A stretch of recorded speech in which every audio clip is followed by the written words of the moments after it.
வணக்கம். ஜபைஜெட் ஃப்ரம் ஜபாதுபட்டி புது power writer அப்படிங்கிற யூடியூப் சேனல் மூலமாக உங்களை மீண்டும் சந்திக்கிறோமா மற்ற மகிழ்ச்சி. அத்தோட எங்கள் சேனலை சப்ஸ்கிரைப் பண்ணுங்க, பெல் பட்டன் அழுத்த மறந்துடாதீங்க. அத்தோட எல்லாத்துக்கும் ஷேர் பண்ணுங்க. இந்திய ஜனநாயக புலிகள் ஆமாம், நடிகர் மன்சூர் அலிகான் வந்து கட்சி ஆரம்பிச்சிருக்காரு. அவர் ஆரம்பித்து ஒரு மாதத்துக்கு மேலே இருக்கும். 15,000க்கு மேலே என்னிடம் உறுப்பினர் இருக்கிறார்கள், தொண்டர்கள் இருக்கிறார்கள், சேர்த்து கொண்டிருக்கிறார்கள் சொல்லிட்டு ஒரு பேட்டியில் சொல்லியிருந்தார். வரக்கூடியது நாடாளுமன்ற தேர்தல். ஆமாம், ஏப்ரல் மேல எப்படியும் தேர்தல் அறிவிச்சிருவாங்க. இன்னும் 2 வாரத்தில் தேர்தல் ஆணையம் வந்து அறிவிக்க போகிறாங்க. அதன் அடிப்படையில் வந்து தன்னுடைய கட்சி ஏதோ ஒரு கட்சியோடு இணைத்து கூட்டணியாக செயல்படக்கூடிய ஒரு ஆலோசனையின் பேரில் அதிமுகவோடு கூட்டணி சேர்றதுக்கு இன்னைக்கு முயற்சி செஞ்சிருக்காங்க மன்சூர் அலிகான். ராயப்பேட்டை தலைமை அலுவலகத்துக்கே போயிட்டாரு. பெஞ்சமின் முனுசாமி, மற்றபடி திண்டுக்கல் சீனிவாசன் ஆமாம் முன்னிலையை பேச்சுவார்த்தை நடத்திவிட்டு எனக்கு வந்து ஒரு தொகுதி வேணுங்க, எனக்கு ஒரு தொகுதி வேணும், எங்களுடைய ஆதரவு உங்களுக்கு கட்டாயமாக உண்டு, அதிமுகவோடு கூட்டணி சேர்ந்து இந்த நாடாளுமன்ற தேர்தலை சந்திக்கக்கூடிய ஒரு விஷயத்தை நான் இருக்கின்றேன், எனக்கு ஒரு தொகுதி வேணும், மற்றபடி வந்து வேறு சில பெரிய கட்சி எங்களோட தொடர்பு கொண்டிருக்கிறார்கள் அப்படிங்கிற ஒரு குண்டை அதில் போட்டிருக்காரு. வெளியே வந்து கட்டாயமாக கூட்டணியினுடைய சம்பந்தப்பட்ட வகையில் இன்னும் முடிவாகவில்லை. ஆமாம், விரைவில் அது சம்பந்தப்பட்ட அறிவிப்புகள் வெளியாகும். பேச்சுவார்த்தை தொடர்ந்து கொண்டிருக்கிறது அதிமுகவோடு இந்திய ஜனநாயக புலிகளுடைய நாடாளுமன்ற கூட்டணி சம்பந்தமாக அப்படின்னு ஒரு அறிக்கை பகிரங்கமாக பரபரப்பாக வெளியிட்டிருக்காங்க. பொதுவாக வந்து அதிமுக வந்து நாடாளுமன்ற தேர்தல் சம்பந்தப்பட்ட கூட்டணி விஷயத்தை கடையை விரிச்சு இன்னைக்கு ஒரு 3-4 மாசத்துக்கு மேல ஆச்சு. அவங்க எதிர்பார்த்த அளவுக்கு எந்த ஒரு விஷயமும் கிடையாது. பாஜகவை கழட்டி விட்டாச்சு, முடிஞ்சு போச்சு. இன்னைக்கு பாஜகவும் இன்னைக்கு அனாதையாக இருக்கக்கூடிய ஒரு சூழல். அதே அடிப்படையில் வந்து அதிமுகவும் தனிப்பட்ட நிலையில அவங்க எதிர்பார்த்த அளவுக்குலாம் பெரிய கட்சியெல்லாம் வரல. நினைத்தது தேமுதிக பாமக கட்டாயமா ரெண்டுமே இன்னைக்கு வந்து வாழாட்டிட்டு இருக்கிறாங்க, எந்த அளவுக்கு எப்படி போகலாம் அப்படின்னு. அதுல பாமகவை கட்டாயமாக எதிர்பார்க்க முடியாது அப்படிங்கிற ஒரு சூழல் இன்னைக்கு பகிரங்கமா போயிட்டு இருக்கு. தேமுதிகவை பொறுத்த வரைக்கும் ஒரு ஒப்புதலுக்கு வரக்கூடிய ஒரு சூழல். அப்புறம் ஆல்ரெடி முதல்ல தன்னுடைய ஆதரவை தெரிவிச்சது புரட்சி பாரதம், அதுல மாற்று கருத்தே கிடையாது. மற்றபடி புதிய தமிழகம், மற்றபடி இவங்க ஒரு சில ஓவைசி சம்பந்தப்பட்ட விஷயம், அப்புறம் இஸ்லாமிய அமைப்புகளான எஸ்டிபிஐ கட்சியை வந்து அதிமுக கூட்டணியில சேர்ந்திருக்கிறாங்க. மற்றபடி தமிமுல் அன்சாரி மனித ஜனநாயக முற்போக்கு கட்சி தமிமுல் அன்சாரி அவர்கள் கூட அதிமுகவோட கூட்டணி சேர்ந்து வரக்கூடிய நாடாளுமன்ற தேர்தலை சந்திக்கக்கூடிய ஒரு சூழல். இன்னும் இந்த யாருக்கும் வந்து தொகுதிகள் வந்து ஒதுக்கப்படவில்லை. நம்ம அவங்க எதிர்பார்த்து கொண்டிருப்பது தேமுதிக பாமக வந்துட்டாங்கன்னா தொகுதி பங்கீட்டு ஸ்டார்ட் பண்ணிடலாம் அப்படின்னு பார்த்துட்டு இருக்காங்க. இது வரைக்கும் அந்த 2 பெரிய கட்சியுமே இன்னைக்கு வரைக்கும் தன்னுடைய நிலைப்பாட்டை வந்து வெளிப்படுத்தவே இல்லை. மற்றபடி சிறு சிறு கட்சிகளாக குறிப்பாக இஸ்லாமிய கட்சிகள் வந்து நிறைய இணைஞ்சிருக்கிறாங்க. எஸ்டிபிஏ மற்ற ஓவைசி பிரிவு, மற்றபடி சில சம்பந்தப்பட்ட இஸ்லாமிய பிரிவு சம்பந்தப்பட்ட கட்சிகள். அதன் அடிப்படையில் சிறுபான்மை மக்களில் ஒரு பிரிவின் தலைவராக மன்சூர் அலிகான் ஆரம்பித்த இஸ்லாமிய இந்திய ஜனநாயக புலிகள் அப்படிங்கிற கட்சி வந்து இன்னைக்கு வந்து அதிமுகவோட கூட்டணி சேர்ந்து போராடக்கூடிய நாடாளுமன்ற தேர்தல் சந்திக்கக்கூடிய ஒரு சூழல். பொதுவாக அவருடைய நிலைப்பாடு வந்து ஏகப்பட்ட வகையில போராட்டத்துக்கு வெளிப்பாடாக, மற்றபடி வந்து தன்னுடைய நிலைப்பாட விமர்சனத்துக்கு பல வகையில் ஆளாயிருக்கார். இப்ப சமீபத்தில் கூட பாருங்க, லியோ பட விழாவில் கூட திரிஷா சம்பந்தப்பட்ட வகையில ஒரு சின்ன வார்த்தை விட்டார், அது அப்படியே பத்திக்கிட்டு எரிஞ்சுது. அப்புறம் குஷ்பு அந்த அம்மா மிக பெருசா பேசினாங்க, மகளிர் ஆணையம் ஆமாம் அதை வந்து தானாக வழக்கு பதிவு செய்து போட்டு என்னமோ செஞ்சாங்க.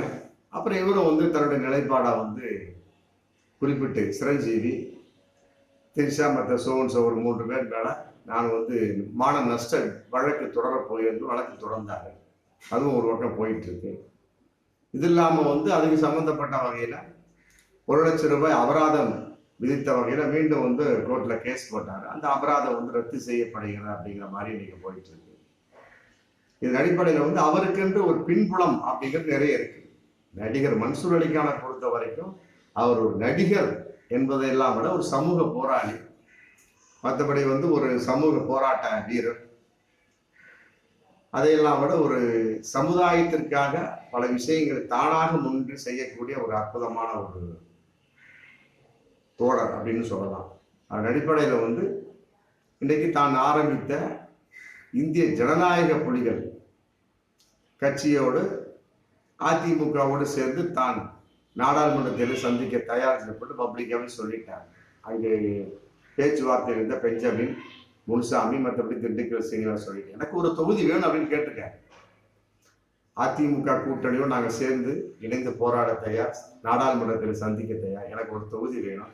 இதையெல்லாம் விட மிகப்பெரிய ஒரு கட்சி எங்களை நோக்கி பேச்சுவார்த்தை நடத்தி கொண்டிருக்கிறது அப்படின்னு சொல்லிட்டு தன்னுடைய அறிக்கையிலும் சொல்லிட்டார். இன்னும் வந்து பேச்சுவார்த்தை அதிமுகவோட முடிவடையவில்லை அப்படின்னு சொல்லிட்டு, உடன்படவில்லை அப்படின்னு சொல்லிட்டு சொல்லியிருக்காங்க. பொதுவாகவே வந்து சிறுபான்மை மக்களுடைய ஓட்டு வந்து இன்னைக்கு வந்து எடப்பாடி அதிமுக வகையில எதிர்பார்ப்பா இருந்துட்டு இருக்காங்க.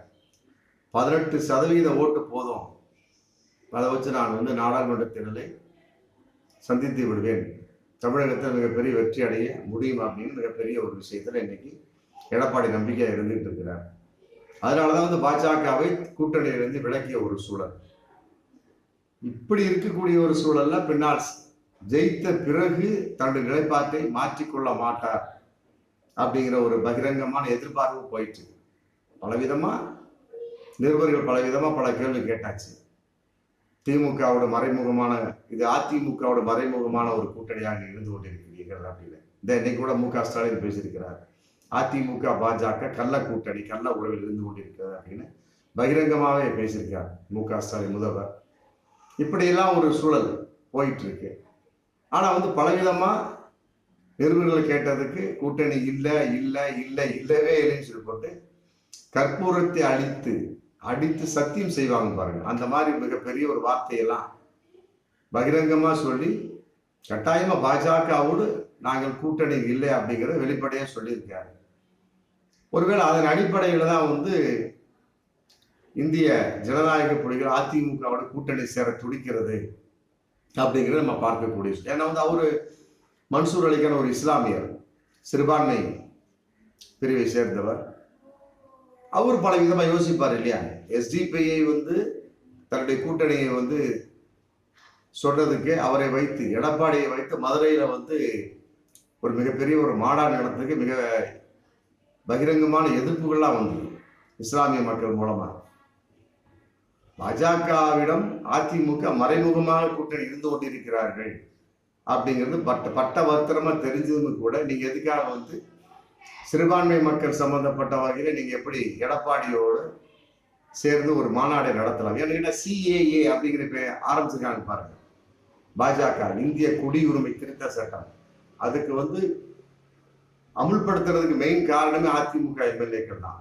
ஒரு குறிப்பிட்ட ஒரு 13 பேர் அவர்கள் இல்லாமல் இருந்ததுதான் கட்டாயமா வந்து அந்த குடியுரிமை திருத்த சட்டம் அமுலாயிருக்காங்க. அது அமுலான பின்னால ஏகப்பட்ட போராட்டங்கள் ஆச்சு. ஒரு 4 வருடங்களுக்கு முன்னால ஏகப்பட்ட போராட்டம். அதுக்கு பின்னால கொரோனா வந்தது.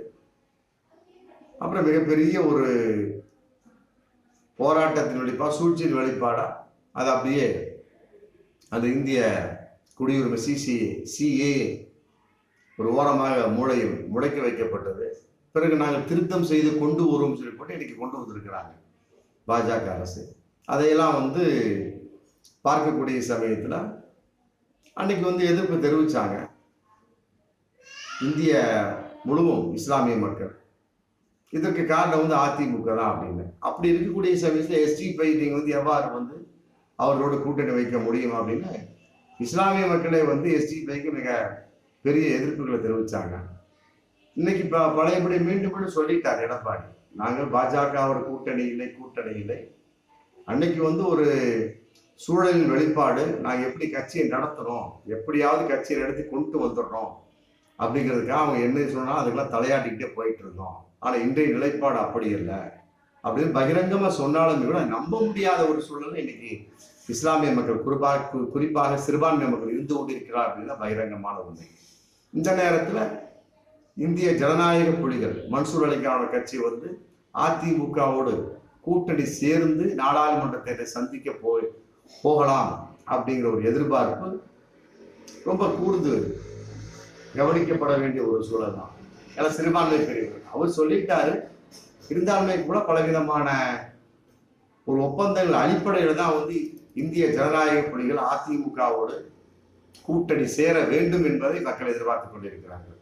மன்சூர் அலிகானுக்கு ஒரு தனி மாசு இருக்கு, அதை அவர் கெடுத்துக் கொள்ள மாட்டார் அப்படிங்கிற பகிரங்கமான ஒரு நிலைப்பாடு இருந்தாலுமே கூட பல ஒப்பந்தங்கள் போடணும். ஆமா, நாங்க வந்து உங்க கட்சியில ஆக்கினா கடையை திறந்து வச்சு காத்து மட்டும் வந்துகிட்டு இருக்கு அப்படிங்கிற கதையா, டீ ஆத்திரம் ஆள் இல்லாத இடத்துக்கு டீ பாத்திர அப்படிங்கிற மாதிரி பல விஷயங்கள்ல இன்னைக்கு அதிமுகவோடு யாருமே மிகப்பெரிய ஒரு கட்சி எல்லாம் வந்து யாருமே கூட்டணிக்கு வரல. அப்போ வந்து சிறு சிறு கட்சிகளை கூட்டணிக்கு சேரக்கூடிய ஒரு சூழல். அதன் அடிப்படையில் வந்து இந்திய ஜனநாயக புலிகளுக்கும் மன்சூர் அலிகானுக்கும் அழைப்பு விடுத்ததாக அவர் மூலமா நாம் அறிந்து கொள்ளக்கூடிய ஒரு சூழல். அப்படி இருக்கக்கூடிய சமயத்துல கூட்டணி உறுதியாகும் பட்சத்துல அதற்கு முன்னால் பலவிதமான ஒப்பந்தங்கள், ஜெயிச்சதுக்கு பின்னால் கட்டாயமா பாஜகவோட கூட்டணி சேரக்கூடாது அப்படிங்கிற மிகப்பெரிய ஒப்பந்தத்தை மன்சூர் அலிகான் போட்டுக்கொள்ள வேண்டும் அப்படிங்கிறது வந்து தமிழக இஸ்லாமிய மக்கள் எதிர்பார்ப்பாக இருந்து கொண்டிருக்கிற பகிரங்கமான ஒன்று. ஏன்னு கேட்டா ஜெயிச்சதுக்கு பின்னால மனம் மாற வாய்ப்பு இருக்கு. இப்பவே வந்து நம்ப முடியாத ஒரு சூழல் தான் அதிமுக எடப்பாடி பிரிவை வந்து தமிழக முஸ்லிம்கள் இருந்து கொண்டிருக்கிறார் அப்படிங்கிற பகிரங்கமான ஒன்று. அப்போ வந்து தன்னுடைய இந்திய ஜனநாயக புலிகளுக்குன்னு ஒரு தனிப்பட்ட ஒரு கொள்கை வச்சிருப்பாங்க. அதன் அடிப்படையில் வந்து சிறுபான்மை மக்களுக்கும் ஆதரவாக இருக்கணும், மற்றபடி பாஜகவுக்கு எதிர்ப்பாக இருக்கக்கூடிய விஷயத்துல அதிமுகவோட கூட்டணி வைக்கக்கூடிய ஒரு சூழல்ல ஜனநாயக புலிகள், இந்திய ஜனநாயக மன்சூர் அலிகான் கட்சி இருந்தாலுமே கூட அதை ஒரு ஒப்பந்தமாக போட்டுக்கொண்டு இந்த மாதிரி இருக்கக்கூடாது. ஒருவேளை நாங்களே ஜெயிச்சு வந்தாலுமே கூட பாஜகவுக்கு அன்று ஆதரவு தெரிவிக்கக்கூடிய ஒரு சூழல் உங்களுக்கு ஏற்பட்டாலும் கூட நாங்கள் வரமாட்டோம் அப்படிங்கிற ஒரு ஒப்பந்தத்தின் வெளிப்பாடாக வந்து அதிமுக கூட்டணி வைக்க வேண்டும் என்பது வந்து தமிழக இஸ்லாமியர்கள் எதிர்பார்ப்பாக இருக்கிறார்கள் என்பது இன்னும் நிதர்சனமான ஒன்று, பகிரங்கமான ஒன்று. இதை வந்து மன்சூர் அலிகான் மனதில் ஏற்றுக்கொண்டு அதன் அடிப்படையில் அதிமுகவோடு எடப்பாடி பிரிவோடு கூட்டணி வைத்துக் கொள்வார் அப்படிங்கிறது ஒரு பகிரங்கமா நம்பக்கூடிய ஒரு சூழல் இருந்துட்டு இருக்கு. பார்ப்போம் அவருடைய வெளிப்பாடு எந்த அளவுக்கு இருக்கிறது. மீண்டும் அதிமுக அவரை கூட்டணிக்கு பேச்சுவார்த்தைக்கு கூப்பிடுவார்களா? இன்னும் உடன்பாடு இல்லை, மற்றபடி வந்து இன்னும் எந்த ஒரு விஷயம் முடிவாகவில்லை, பேச்சுவார்த்தை தொடர்ந்து நடந்து கொண்டிருக்கிறது அப்படின்னு சொல்லியிருக்கிறார். எப்படி இருந்தாலும் இரண்டாவது சுற்று பேச்சுவார்த்தை கூப்பிடுவாங்க. அப்போ வந்து கட்டாயமாக இப்படிப்பட்ட சில ஒப்பந்தங்களை சொல்லிவிட்டு தன்னுடைய கட்சியின் நிலைப்பாட்டை வெளிப்படுத்த வேண்டும் என்பதுதான் எல்லாருடைய எதிர்பார்ப்பாகவும் இருந்து கொண்டிருப்பது. பார்ப்போம். ஆமா, மன்சூர் அலிகான் எந்த நிலைப்பாட்டோடு செயல்பட போகிறார்? அவருடைய நிலைப்பாடு அதிமுகவுக்கு ஆதரவாக இருந்தாலும் கூட மறைமுகமாக எந்த வகையிலும் பாஜகவுக்கு ஆதரவாக இருந்துவிடக் கூடாது என்பதில் தான் நம்ம எதிர்பார்க்கக்கூடிய ஒரு சூழல். அதே நேரத்தில் வந்து சிறுபான்மை மக்கள், குறிப்பாக தமிழக முஸ்லிம்களுக்கும் இஸ்லாமியர்களுக்கும் அவர் ஆதரவாக அந்த கட்சி கடைசி வரைக்கும் இருக்கும் என்பதில் எந்த ஒரு மாற்று கருத்தும் இருக்காது என்ற நம்பிக்கையும் பலருக்கு இருந்து கொண்டிருக்கிறது தான் பகிரங்கமான உண்மை. பார்ப்போம் அவருடைய செயல்பாடு எவ்வாறு இருக்கும் என்பதை வரும் காலங்கள் கட்டாயமாக நமக்கு காட்டி கொடுத்துவிடும். மீண்டும் அடுத்த வீடியோ சந்திப்போம். நன்றி.